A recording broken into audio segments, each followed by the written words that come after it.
but I think we need to go ahead and get started. So just a brief introduction. My name is Blake Williford. I'm a designer at Polygence. So I work on the user experience and the user interface. You might have noticed some changes kind of coming to that. We're in the process of completely revamping the whole application, the web app, the mobile app, all of that stuff. It's going to start looking really, really nice. And we're going to be adding all kinds of fun features to it. So it's exciting. My background is in design, but it's also in computer science. I have a PhD in computer science.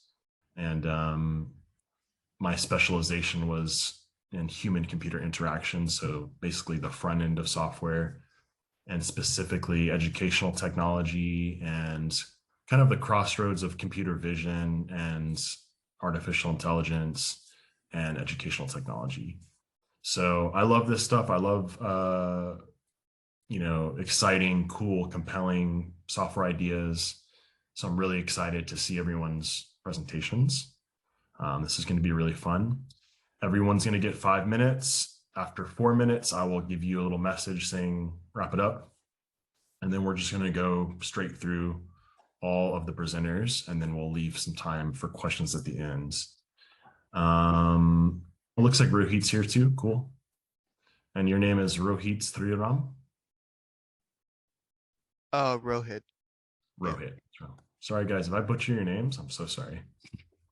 But I'll do my best. So with all that said, let's start off with Arjun. You want to go ahead? Yep. Okay. I'm going to do spotlight for you. And you can go ahead and get started. Cool.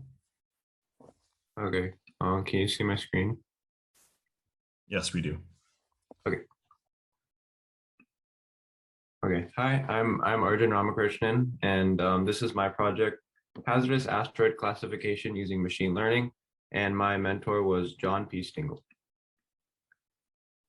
So asteroids are rocky objects that orbit the sun, and they have been a key focus of scientific study since they can provide insight into planet formation. And with a seemingly infinite number of asteroids in space, the possibility of one colliding with our planet and leading to devastating effects constantly looms large. So for instance, in 2013 in Chelyabinsk, Russia, there was a 20-meter wide asteroid that impacted, and it injured 1,000 people and damaged 6 cities. And even as recently as this year, 2022, there was another asteroid that struck northern Iceland. And there was also an asteroid about 65 million years ago too, the Chicxulub crater, that eradicated 70% of the Earth species. So asteroids, they remain a constant threat, and a future impact could easily cause widespread and devastating damage to Earth. So it's important that we monitor them. So asteroids that could come in close proximity to or collide with Earth are classified as potentially hazardous asteroids. And these asteroids have a minimum orbit intersection distance of 0.05 AU or less, and an absolute magnitude of 22 or less. So AU is astronomical units, and it's essentially the mean distance from the Earth center to the Sun center. And this is about 150 million kilometers. And minimum orbit intersection distance is essentially just how close the asteroid comes to Earth in its orbit. And absolute magnitude, it quantifies brightness. So a smaller number means a brighter and thus closer asteroid.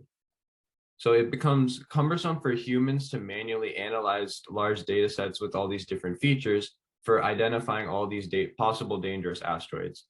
So machine learning techniques become ideal to study trends and make predictions.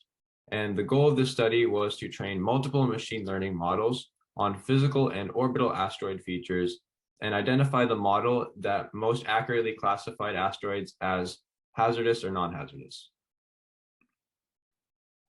So the data set for the study was taken from the small body database from the NASA Jet Propulsion Lab at the California Institute of Technology. It contained around 30,000 asteroids, the large majority of which were non-hazardous asteroids. The specific numbers are shown here. And the 12 features from the data set were used in this study are also shown, and all of which they all have to do with the physical and orbital properties of the asteroids. So for instance, if we take eccentricity, which is feature number 3, That refers to how circular the asteroid's orbit is. So a higher eccentricity means a less circular orbit, or like more elliptical, basically. And the 7 machine learning models that were implemented and tested in Python are also shown here. The models were tested on a training set that composed 80% of the data, and then they were tested on a development set that was another 10% of the data. And then the model that performed the best on the development set was then evaluated on a final unseen test set that was made up of the last 10% of the data. The models were evaluated on 2 different sets of data, one of the entire data set, and then one with 2,257, the hazardous asteroids, and then 2,257 randomly selected non-hazardous asteroids. So one with like an equal proportion of hazardous and non-hazardous. In both cases, the random forest classification model performed the best, but we see that all the models perform better on the smaller data set with an equal balance. The random forest classification model had an accuracy of 98.45% on the unseen test set, which was consistent with its development set performance. The results of this study could be applied to further develop and improve the field of asteroid detection and classification, leading to more accurate classifications and faster response times to warn about future asteroid threats. Thank you. All right, thanks, Arjun. Random forest does tend to do well in a lot of situations, like a surprising amount. Yeah. Awesome. Let's move on to the next speaker, Victoria. I'm going to go ahead and give you the spotlight. So spotlight, and then I can remove you. Okay, go ahead, Victoria. Okay, can you see my screen? Yes. Okay, awesome.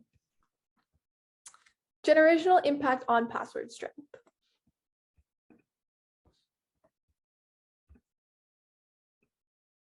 Oh, sorry. Okay. People use different methods of creating passwords. Some people stick to traditional learned practices, while others simply use unpredictable phrases. Multiple prior studies that I researched at the start of this project had similar limitations. The participants' ages could range from 19 to 63, which doesn't accurately reflect how ages impact password creation techniques in our present society. Additionally, most of these studies were conducted on university campuses, meaning many of the participants were between ages 20 and 39. Teenagers spend a lot of their time online on social media. They have become accustomed to creating new accounts by setting up their own usernames and passwords to sign into social media platforms, streaming services, email inboxes, or e-commerce websites. The average teenager has spent their formative years with technology all around them. Middle-aged adults went through a different experience. This older generation was introduced to digital usernames and passwords, but had no need to be online nearly as much as today's teenagers. The study I conducted used an anonymous survey to analyze the differences between teenagers and middle-aged adults, passwords complexity and strength. 19 teenagers between the ages of 13 and 18 and 29 adults between the ages of 40 and 60 in the US completed the survey. It was composed of 27 questions and divided into 6 sections: password creation exercise, password comparison exercise, tech use, password management, security attitudes, and demographics. The results reveal that teenagers tend to create shorter passwords on average than middle-aged adults when setting up new online accounts. This data table supports this claim. In both password creation exercises, teenagers created passwords that were about 1 and 0.5 characters shorter, respectively. So the original hypothesis of this study, which was that middle-aged adults would create stronger passwords than teenagers, was not supported by the results. An analysis of the survey data shows that the results are statistically insignificant because the two-side test p-values are greater than 0.05. Future studies should focus on a larger number of participants. Having at least 100 participants may yield more significant results and lead to more conclusions about the data. Additional research will also be necessary to determine whether these trends hold true in other parts of the country and the world. My findings suggest that people have varying strategies when configuring passwords for their accounts. Some use a memorable phrase or completely random characters, while others simply reuse the same password for multiple accounts. Although personal password strength strategies can vary for each individual, these results demonstrate that, overall, teenagers tend to choose weaker passwords than middle-aged adults. This study can be used to explore the generational differences in password strength and understand how this strength can be improved when varying age groups are prompted to enter a new password on a website. Thank you. All right, thank you, Victoria. That was interesting. I have some interesting questions at the end regarding passwords and the future of passwords. I'm going to move on to who's our next speaker. Let me just check real quick. Rohit. So let me go ahead and add you to the spotlight. And you are good to go.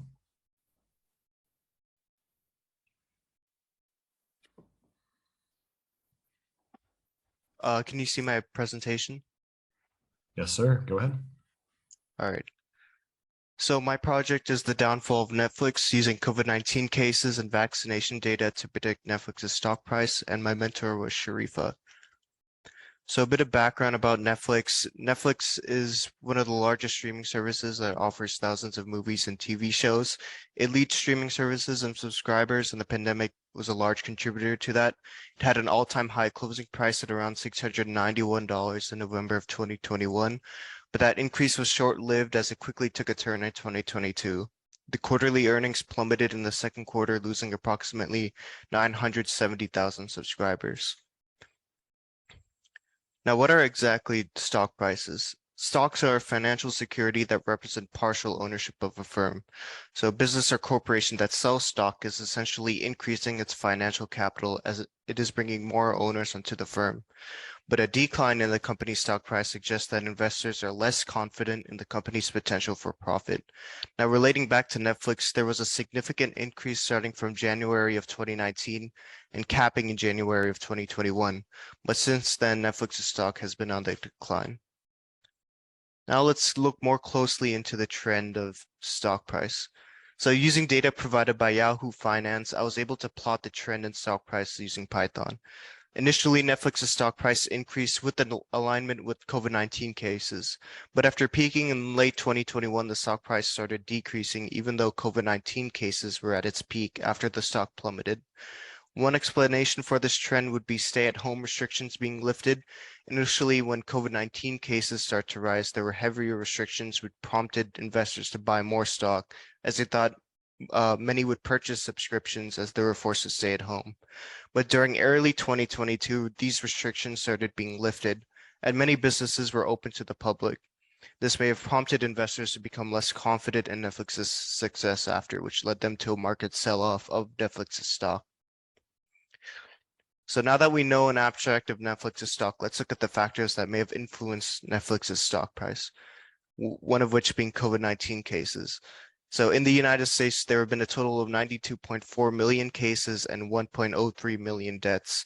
And due to COVID's restrictions, many businesses were forced to close down or take major hits in stock price. But Netflix prospered due to investors' confidence that would pay for subscriptions while in quarantine. So using Python, I was able to graph the COVID-19 cases from January 1st, 2020 to July 26th of 2022. So the COVID-19 cases started to rise in the beginning of 2020 and peaked in early 2022, but decreased after. Now, another factor that may have influenced Netflix's stock price is the vaccination rate, in which this graph depicts the vaccination trend from December of 2020 to July of 2022. The number of people vaccinated showed an increase from the end of 2020 to the beginning of 2021, as most people received shots when vaccines were first introduced. Netflix's stock price took a bit of a turn as it decreased a little around this time, but not significantly. The vaccinations rose again during December of 2021, exhibiting a similar trend as Netflix's stock price. When both vaccination rates and Netflix's stock price started to decrease, COVID-19 cases in the US were at an all-time high. Now let's move on to how exactly I was able to predict Netflix's stock price. I used a machine learning model called linear regression, which allows users to determine the relationship between an independent variable X and a dependent variable Y.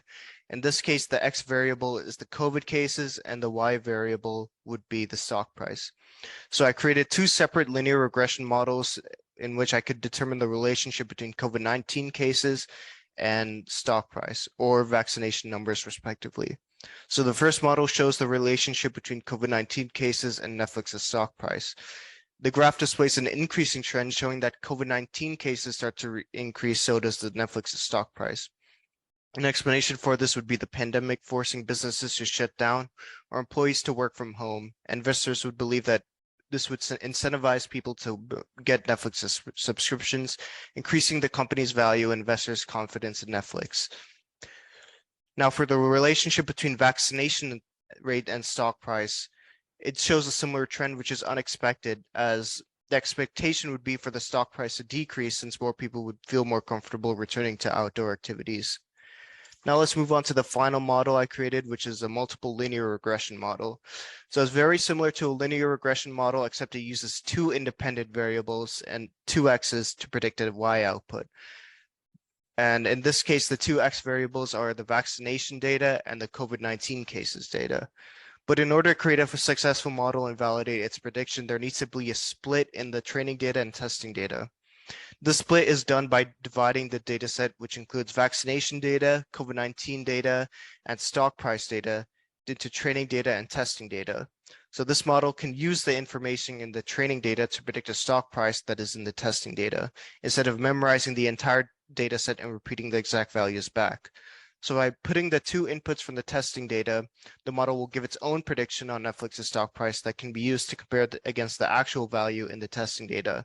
So in this example, the linear regression model predicted a price of $602.4 when the actual price was $546.7, which gives a 10% error, which isn't bad considering that I only used two factors to predict the stock price. Now, why are models like these important?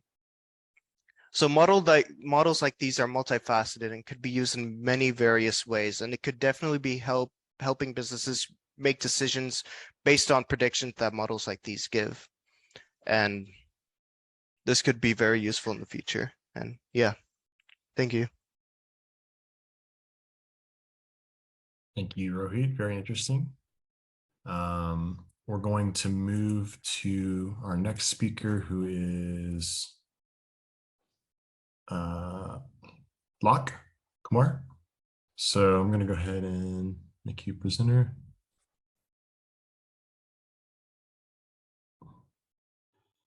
Oh yeah, all right. Just before I start, I just wanted to say me and my mentor decided not to use and assemble slides, as we just wanted to show the main project outcome. So hi, my name is Laxya Kumar, and I'm a junior from Monte Vista in California. Before I started, I just wanted to say thank you to my mentor Ian for helping me bring the uniqueness in this project and making the goal achievable. He was a really, really good mentor to work by and made my experience really fun. And I also just wanted to say thank you to the Polygons platform for helping me make this project possible. So in the modern day society, there is access to like numerous amount of sources to help for learning databases for various topics on the web for free. But is there always like a helping hand to get you started? Well, that's where this project comes in. From personal experience, there are tons of resources online for materials on topics that you are interested in, but there's no stepping stone that automates your understanding of those topics, right? So in my project, I had the vision of wanting to give back to others and assembling a video tutorial series teaching a unique topic on quantum computing. Do you For have a a certain topic. presentation? Do you have a presentation that you're sharing, screen share? Or no? Oh, so actually, my mentor and I, for our pitch, we just decided to assemble our project outcome instead of a series of slides. I see. Sorry, I missed that. Okay. Yeah. Oh, yeah, no worries. Yeah. So for certain topics, but really beautiful topics like quantum computers and quantum mechanics and understanding quantum algorithms, trying to get a grasp and understanding them might seem difficult, but it really isn't, right? And the goal of this project was to help achieve the students' passion for learning a topic like this in the form of a video tutorial series on YouTube, right? And the tutorial series dives deep into the series of substantial questions of why is quantum computing more efficient than classical computers? what does it mean for a quantum computer to be faster, and what types of algorithms can run on a quantum computer. And what we did was that we plan to prove these claims of the increased efficiency of a quantum computer by studying Deutsch's algorithm, which was one of the first quantum computer algorithms developed. So what I'll do right now is I'm going to share my project here.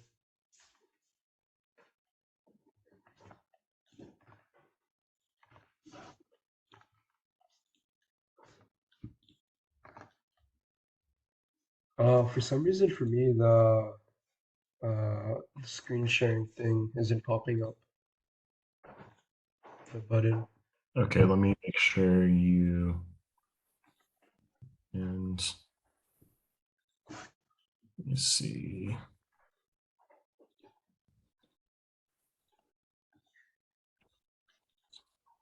I'm not really sure. So you're clicking screen share and nothing's happening? Oh yeah, now it's right. Yeah, I think something was just all right, yeah. Sorry. I'm still not seeing another screen yet. Oh, do you see it There we now? go. Yeah, now we see it. All right, yeah. So we decided to simulate the project into a GitHub, right? And so here we just have what the actual main algorithm here is in Python. And I'll just go back here. Yeah. The main algorithm here is in Python, then the full connection towards the project and the resources. So first off, I'm going to start with the tutorials, which is right here. It's just a playlist on our channel. Basically, efficiently, the tutorial solidify the understanding of quantum algorithms by developing an understanding of quantum mechanics and its description of physical systems. Now, in total, we have 9 videos that go through a whole section style of learning. And then we also have our main code. So to really integrate my computer science passions into this project, the video tutorial series also implements the learning of quantum algorithms through the programming language called Python in the Google Cloud IDE. So I'll just go back here and yeah, so here are certain videos. Now I go through various step-by-step processes of coding certain quantum algorithmic simulations. These are just our own certain, and this is just like an algorithm of the famous Deutsch's algorithm. It's just the start of it. And conveniently, the person who is watching this series doesn't even need to have any prereq knowledge of quantum mechanics or Python. They just need a growth mindset, as everything is just taught from scratch. And as a result, I feel like this aspect brings uniqueness to this project, intending to help others, such as learning an interesting subject through the scope of computer science. Yeah, so that's pretty much what my project was on. And oh yeah, we also have our own learning database over here with our own slides Wow. that are linked in. So if the student wants to go through and see, we have our own slides here. And if you do want to, I can maybe link this later, but it's just called Silicon STEM libraries. And like even the videos themselves, they have like their own slides here in the bottom. Right here in the bottom, they have just slides, yeah. So we just wanted to make it accessible for them. That's awesome. Why don't you put that in the chat as well? Yeah, sure. Yeah, I'll do that right now. All right, thanks so much, Luck. That's a pretty big body of work for your project. Yeah, thank you. All right, we will move on to Shriya. So I'm going to go ahead and add you to the spotlight. Yeah.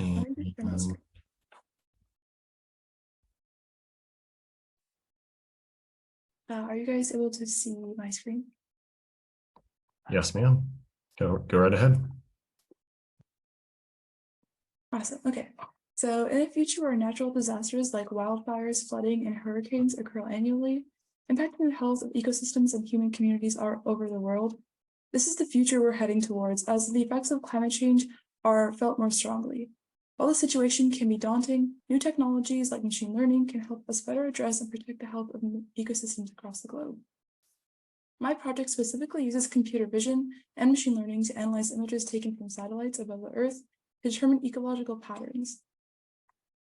So my overarching goal for this project was to use computer vision and deep learning to identify ecological patterns in satellite images, such as being able to identify plant species or gauging the health of an ecosystem. I first came up with this idea after the devastating wildfires in Western Washington this past summer, where I live, which not only destroyed forests across the region, but impacted other ecosystems due to the air pollution. This is why I wanted to use technologies I was familiar with, like machine learning, to better address these crises. Some benefits of this approach was first efficiency.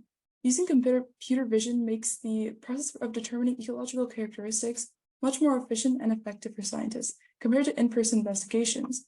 Additionally, using deep learning models allowed for a more nuanced analysis of ecological conditions, as it is able to make connections to other ecosystems and data points that scientists and observers may not be able to.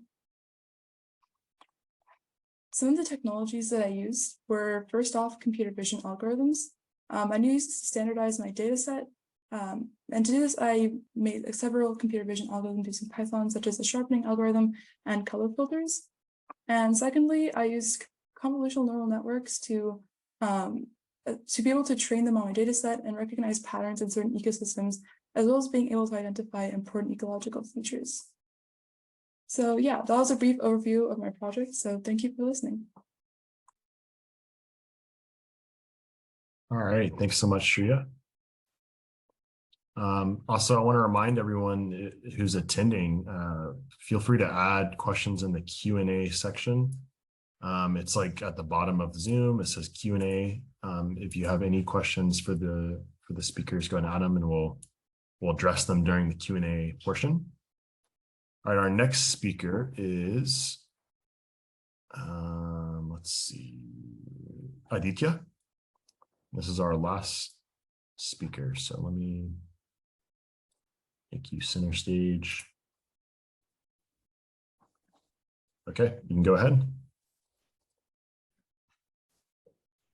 Hello, my name is Aditya Mogli, and my project was a deep dive into self-driving car technologies, and my mentor was Sam Imtiaz. So first of all, what is a self-driving car? A self-driving car is a car which uses a combination of hardware and software to be able to drive itself. In terms of the autonomy of self-driving cars, there are 5 different levels, the 5th being completely autonomous and not requiring any human input, and the 1st being completely manual, requiring full human input. My research paper focuses on level 4 self-driving cars, which can drive itself completely in some situations. Level 5 vehicles, on the other hand, can drive itself completely in all situations. Examples of level 4 self-driving cars include Tesla's lineup, Waymo 1, and Poppy Robotaxi. So how does a self-driving car work? There are 3 main steps to a self-driving car. The first step is collecting data. In this step, we use radars, sensors, cameras, and more to map the surrounding environment. In the second step, we use computer vision and neural networks to classify and create bounding boxes around objects of interest from the mapping of the environment we created in step 1. In step 3, we use control theory to control the car in order to achieve objectives such as getting to the destination, avoiding obstacles, and more. So the simulations. In my research paper, I created a 2D self-driving car simulation to show how control theory works. I also used the Udacity self-driving car simulator to show the process of training and testing neural networks involved in a self-driving car. So what is the impact? It's to help educate the general public on self-driving cars to boost consumer trust, to educate policymakers to help shape safety regulations for self-driving cars. And an example of this would be who is responsible in the case of an accident while the car is driving itself. To help interested parties understand the basics of developing basic self-driving car technologies, and to highlight the advantages and disadvantages of different AI techniques and control. That's all I had for my project. Thank you for listening. Very cool. Thank you, Aditya. With that, we have had all of our presenters. And so I want to open up for Q&A. And what I'm going to do is actually see if I can add everybody to the spotlight here. So hold on a second. And I would encourage all the speakers to, if you want to ask each other questions, you're welcome to. So we'll make this kind of an open forum. Let's see. I think that's all 6 speakers. Cool. Any questions from the audience or from the speakers?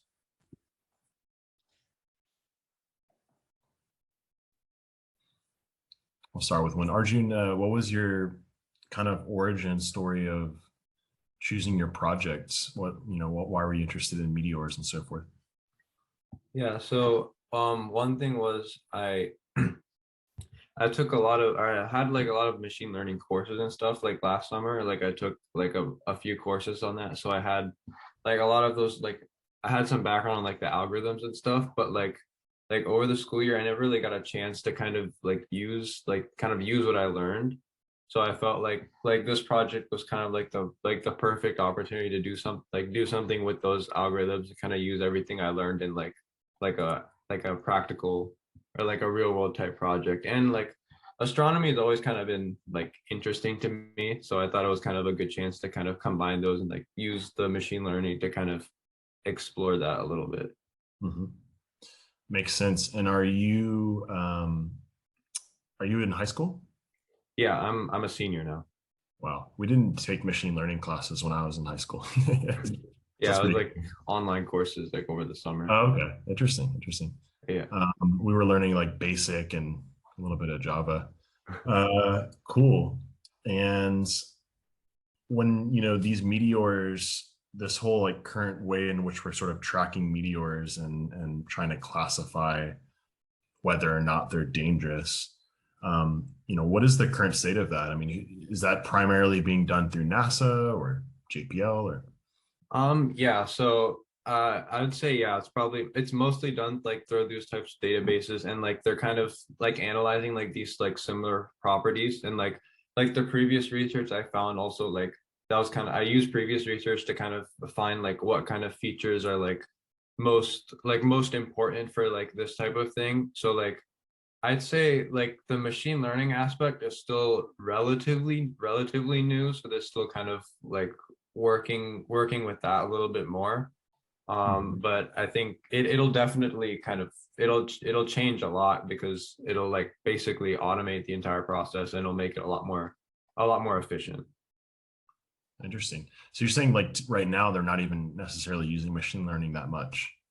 Yeah, I wouldn't say, I mean, so there's been research on it, but I wouldn't say like in NASA it's like a common thing to like to use machine learning. So like right now I'd say like manual is like kind of manually looking and stuff is still like sort of common, but I think in the future it'll definitely start to like dominate. Okay, interesting. Great work. Any other questions for Arjun? No. Oh, we do have a Q&A question in here. Oh, and it's a question for Victoria. So we'll go ahead and move on to Victoria. And the question is, does her study lead to the conclusion that teenagers are more likely to be the victims of identity theft? So that's an interesting one. Yeah, that's an interesting question. In my research, I didn't specifically think about cybersecurity in terms of theft and cybercrimes, but that would definitely be another stepping stone that I could use to improve on this project.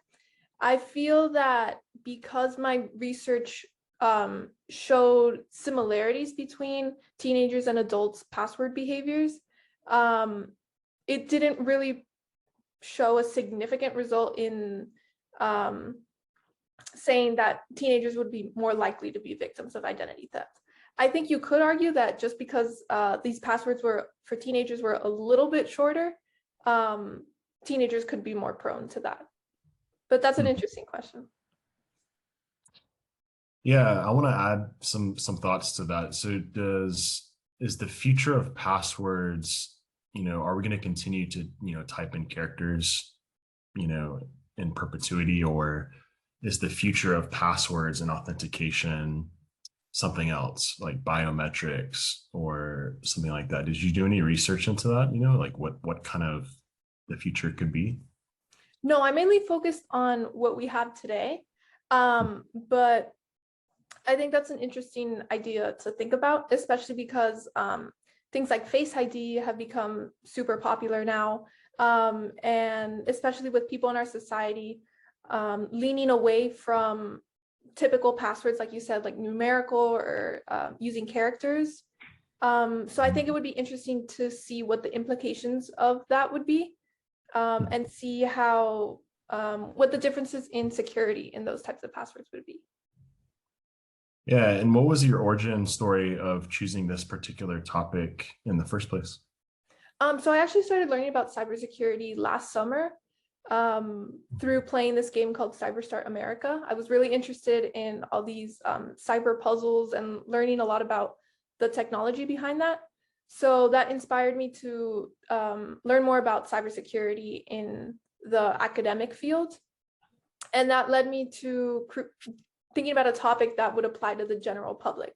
So passwords are something that everyone uses to create different online accounts on many different platforms. So I thought that would be a versatile topic that I could use to just learn more about things that I'm doing in my day-to-day life. Interesting. And one more question for you. What was the most challenging part of your project? Definitely distributing the survey, just because I was posting it online on different websites. I was getting friends and family to contribute. I was trying to get people all over the world. But it was definitely difficult, especially because I wasn't paying people to fill out my survey. It was definitely difficult to recruit these people to spend 15 minutes of their day and just answer some of the questions that I had. So yeah. Yeah, true. It is sometimes hard to get people to do surveys. I've done quite a few in my career. We do have one more question from an anonymous attendee for you, Victoria, which is, what is any tips on creating the safest passwords? So in my research, I kind of asked this question to the participants. My question was, what's your thinking process in creating these passwords? Most people said things that they would remember. But from my research, I found that it's best to create a password that is made up of a long phrase. So they can be random words or just like a string of a sentence. But it's more safe. It creates a stronger password if you use random words instead of something memorable that is personal to you that you just reuse in different scenarios. Got you. Makes sense. All right, let's move on to Aditya. Thank you, Victoria. That was a great talk. And Aditya, this is a question from Archana Pandit. So the question is, how fail-safe are self-driving cars since there is a dependence on hardware and software? So right now, self-driving cars have been less, so there have been more crashes per million cars compared to manual driven cars. So as of right now, there's a preference of driving the car, like the human driving the car. But in the future, it should be where the self-driving car will be able to drive and be in less accidents per million miles compared to a regular car. And that also, it ties into the levels of autonomy. Right now we have level 4 self-driving cars, which can only drive itself completely in some situations. But level 5 self-driving cars, which will come in a few years, will be able to drive itself in all situations. What is the current state of autonomous vehicles in terms of regulations? Did you do any research into that? And a little bit. So there are a few problems with that, as in there's a few like regulations that need to be created, such as like, when the car is driving itself, what will happen if they get in an accident? Will like the company be at fault or the person who is at the wheel? Mm-hmm. And so there was like a scandal where Tesla was like getting into car accidents and shutting off its autopilot right before they got into an accident. So there has to be regulations so we can avoid, the company blaming the user when it's actually the software and hardware's fault. Mm-hmm. Yeah, that is a tricky situation. And in your project, so again, you did a two-dimensional kind of simulation of self-driving cars, right? Mhm. And you did that in sort of what environment? Like you said, Python, or can't remember. So I used HTML, CSS, and JS. Okay, so you created like a web app. Is that something we can access and play with, or? It's still, there's a little bit more to go in terms of finishing it off, but in the future you should be able to. And did you create it as a kind of like a game, or is it more of just a kind of you click it and go and you just kind of watch it? It's more of like a demonstration. Yeah, because Interesting. yeah. What was the most challenging aspect of your project? So actually my project was originally like looking into the safety of self-driving cars, but uh companies are not actually like forced to share their safety data with the public right now, as of right now. So I ended up having to change my project to just a deep dive into self-driving car technologies. And so I would say the hardest part was the research because of that. Okay, interesting. All right, thanks so much, Aditya. Thank you for your project. Any more questions for him? No. Let's move on. I kind of forgot the order we went in. I think let's go to Rohit. Rohit, Yeah. any questions for him? This was the project about stocks. Yeah, what's your origin story for this project? Is financial investment something you're interested in? Yeah. I mean, at first, um, I did some I was part of some machine learning and AI summer programs, so I wanted my project to be centered around that. But I've also been interested in business and how it works in parallel with computer science and how machine learning models are integrated into business decisions. And I remember reading an article about Netflix's decline, and I found it pretty interesting. So I just dove into that and yeah, it became my project. Mhm. What do you think is the future of this type of work? So predictive analytics, predictive algorithms, and investment. Um, do you think that future is something that is going to only grow? And what are some of the implications of being able to do that?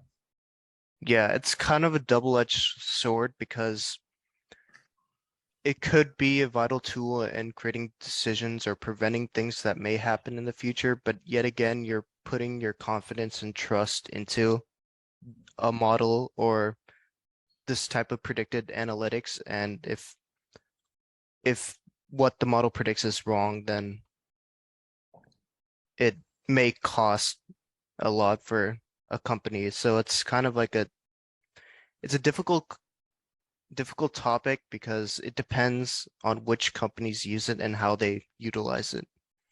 Mhm. We have a question from the audience as well. What is the next step for your project? Like, what would you do next?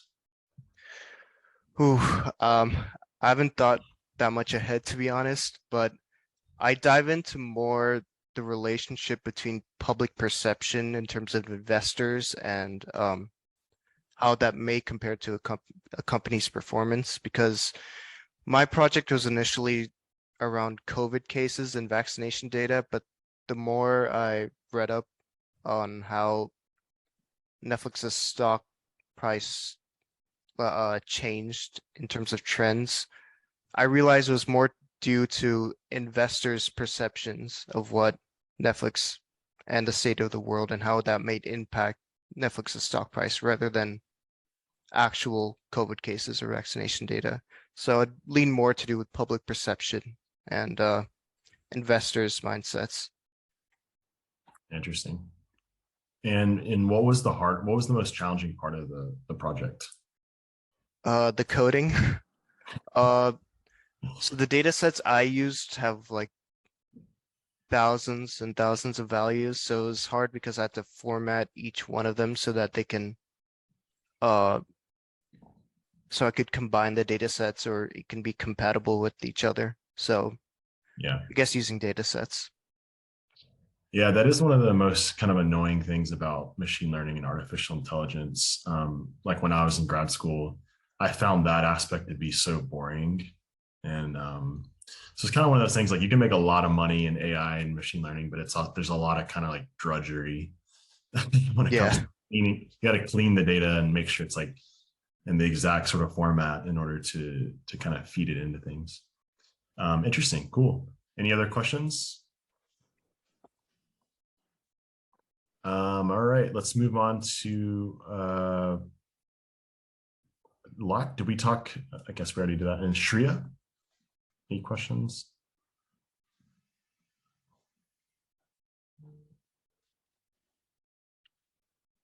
Your project, when you presented it, it was very brief, but remind us again, kind of what was your conclusion from your work?